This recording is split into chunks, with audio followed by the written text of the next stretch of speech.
مرحبا بكم. اليوم جبت لكم وصفة هايلة وبسيطة بمكونات موجودة في كل الدار، وصدقوني البنة تاعها ما تتقاومش. وصفة اليوم عبارة عن جراتان بطاطا بصوص دجاج معطر بتوابل جزائرية، تعطي نكهة خطيرة. بقى معايا للأخير باش تشوف كل التفاصيل صغيرة اللي تخلي طبق يجي بنا وماشي الشكل. اول حاجه نجيبو مقلاة ونحطو فيها شويه زيت نباتي، كي يسخن نزيدو بصله مقطعه صغيره ونخلوها تتقلى مليح حتى تذبل وتولي ذهبيه.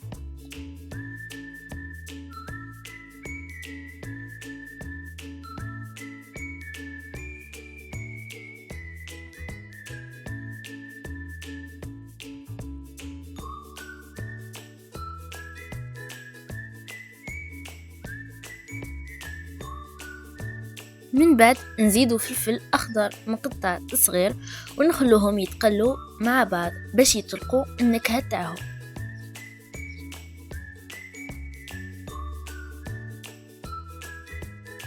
كي يتقلاو مليح نزيدو الدجاج المرحي، هذا اختياري، تقدروا تبدلوه باللحم المرحي او تخلوه غير بالخضره. نخلطو مليح ومن بعد نضيفو التوابل، عندنا كمون، فلفل اسود، كركم، راس الحانوت. نخلطو كل شي باش يتشرب الدجاج البنه تاع التوابل.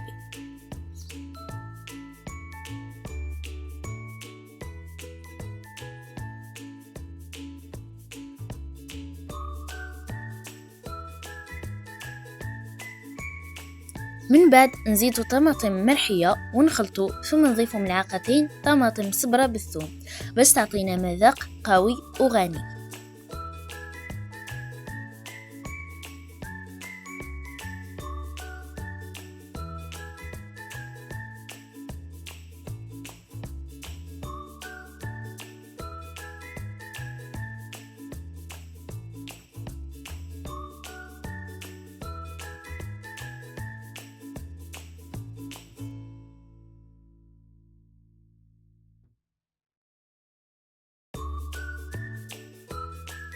ونزيدو ملعقة فلفل أحمر باش تجي اللون الشابة والبنة أربح.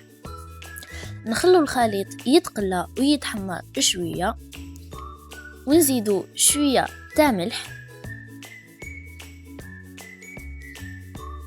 ومن بعد نزيدو كوب ماء ونخلوه يتشرب مليح حتى تعقد الصوص وتطيب كامل المكونات. وهنا نروحو مرحلة التركيب. نحضرو مول زجاجي تاع الجراتا، نفرغ طبقة من الصوص في القاع،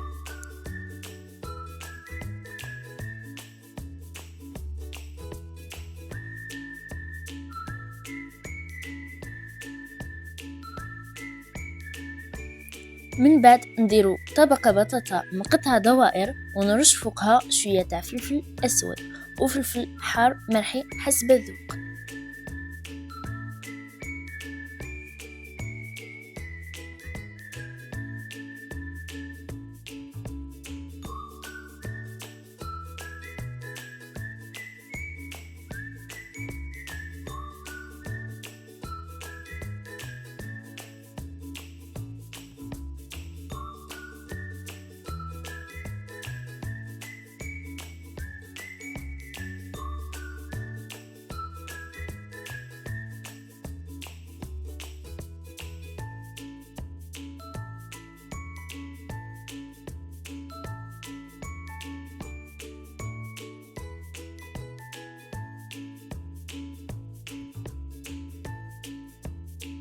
ثم نعاود طبقة أخرى من الصوص فوق البطاطا، وقبل ما ندخلوها للفرن نرش شوية زيت الزيتون فوق الوجه باش تعطي نكهة وقشرة بنينة.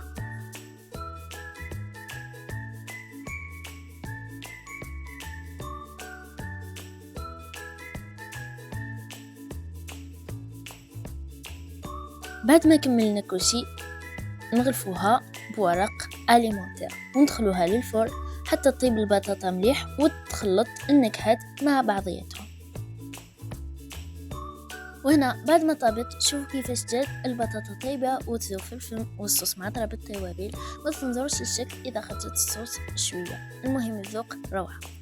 وصلنا لفن تاع فيديو، نقولكم مع السلامة، باي باي، لفيديو آخر إن شاء الله.